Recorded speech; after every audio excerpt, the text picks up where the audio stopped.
mai cred în vorbe, cred în timp.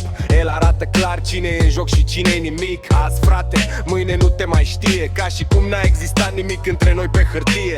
Prea mulți apar doar când e bine, dar dispare instant când nu merge pentru tine. Fraierul joacă roluri, crede că păcălește, dar se vede clar cine doar mimează și vorbește. Tovarăș sună bine, dar nu toți îl țin. Unii îl spun ușor, dar nu-l duc până la final. Vin aproape, dar nu stau mult. Îi vezi cum dispar fără niciun consult. Cine e real când se stinge lumina?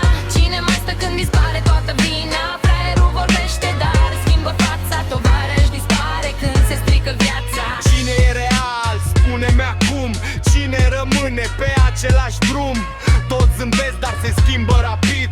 Totul dispare când devine greu pe grid. Nu mă cer, doar observ ce se schimbă. Cine rămâne și cine doar mimează limbă. Același cer, dar oameni diferiți. Unii sunt reali, alții sunt striviți. Dacă ești real, nu trebuie să demonstrezi. Se vede clar fără să exagerezi. Restul trec ca un bre pe zid, dar cei adevărați rămân solid.